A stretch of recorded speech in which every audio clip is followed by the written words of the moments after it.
What's up, guys? My name is Fari, and I build systems that remove bottlenecks within businesses. And I've been documenting my builds since the 1st of June 2025, going all the way up to the 1st of June 2026. And in today's video, we're going to be going through why 5-minute tasks are costing you thousands. So we're going to be going into the core premise and then going into the systems view, as well as the feedback insights, as well as the outcome, and tying everything up into one consolidated theory or basically philosophy. But yeah, let's get straight into the core premise. We understand that through this, we see that most people underestimate time leaks. They think, hey, it's just a 5-minute task, and these 5 minutes don't matter as much. But if you take these 5 minutes and ultimately compound it over a year, you see that this can result to 30 hours of leaked time that you could have better spent, putting it into things that ultimately create leverage. And that means you're ultimately understanding that this is just one single loop, and if you multiply that across 10 different small tasks, you've got 300 hours of lost time slash energy that ultimately results in 7.5 full work weeks gone to repetitive nonsense. And this is one of the things that I've been taking a lot more in terms of thinking through it as a system slash energy leak perspective, in terms of how can I basically tighten up the feedback loops that I ultimately have, and that ultimately power how I see time. Because time may not, it may not be relevant in the sense that you may not think, hey, it's just 5 minutes, but that 5 minutes ultimately compounds in terms of the way that you're setting up your systems, the way that you're setting up, certain things that ultimately run your day to day. You need to ultimately understand that, hey, this ultimately compounds, and asking, how can you then refine this specific process such so that you can ultimately scale your level of impact? And that is where the systems view ultimately comes in, where you basically understand that every recurring task is a loop, and from this loop it ultimately compounds, and through these compounding loops you ultimately understand that, hey, it's either going to be two, it's either going to be inefficient or it's going to be efficient. So which one is it going to be? And that means when you automate or eliminate one loop, you're saving 5 minutes,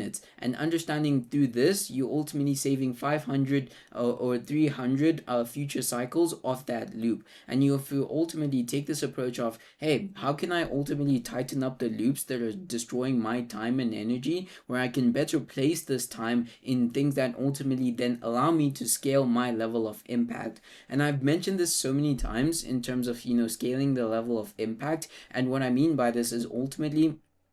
just having an input that ultimately goes in, and through the process it ultimately 10x's, and that is scaling the level of input or impact that you ultimately have, that ultimately scales through time as well. Because you can only build a system today and see how long it's gonna run, but ultimately taking an approach of, hey, you're ultimately understanding that this is one loop, and if you somewhat find a way that ultimately allows you to stop this loop in its track, you're saving 300 future cycles of that loop, and that ultimately creates time that you could better spend in other avenues of building your personal or even your business life. And that means you're ultimately understanding that it's how you ultimately compound leverage, and through these optimized loops it ultimately frees up bandwidth, which feeds back time into high leverage work, and better decisions and faster scaling as well ultimately come as a result of this. And understanding that that mental bandwidth that you save ultimately from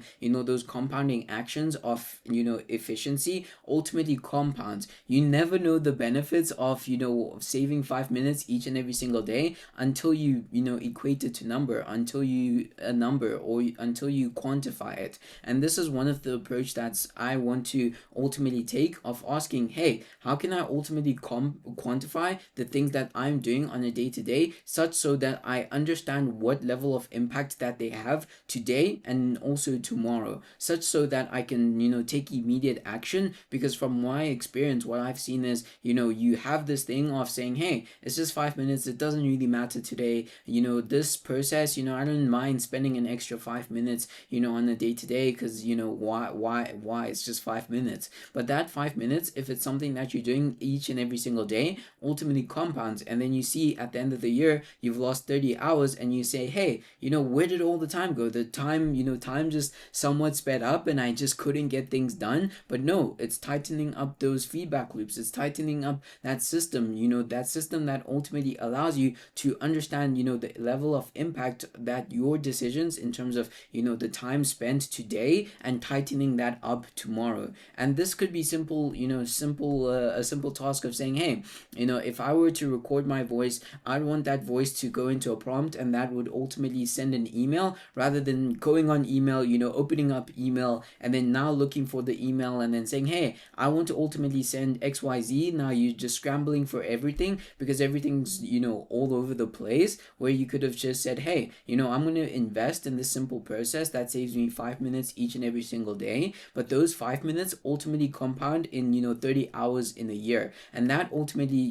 has a bigger picture, because then you're able to see, hey,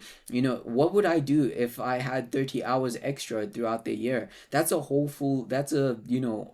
a full day's worth of time that you could be spending on things that ultimately, move the needle forward for you. And this is one of the things that I'm, have been thinking about a lot lately. How am I constantly auditing the things that I'm doing manually that ultimately needs to be removed, such so that I can free up my mental bandwidth, and that ultimately allows me to, prepare or just focus a lot more on scale and also making better decisions. And I think it's so, undervalued, the time that is saved, and how that ultimately impacts your decision making as well as your mental bandwidth. And I found times where, I've been, super deep working on something that I could have just, simply automated, or just had a process for that would have, saved me 5 minutes extra. And I never really thought that, hey, those 5 minutes could have freed up my mental bandwidth, such so that I could have, come up with a creative new idea, or even listen to a podcast that ultimately sparked new ideas that I could have ultimately converted into execution, into my execution there, to say, if you want to be more specific.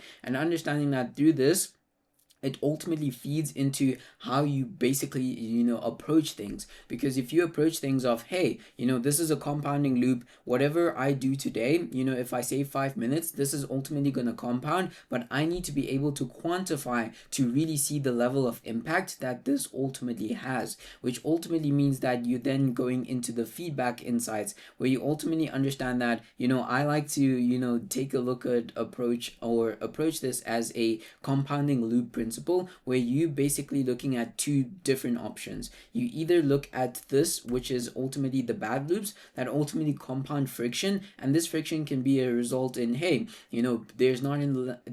enough clarity within, the business in terms of what you're doing on a day-to-day in terms of your team members, and that ultimately creates this mode that ultimately compounds, and that can result into you losing time. Say, hey, this specific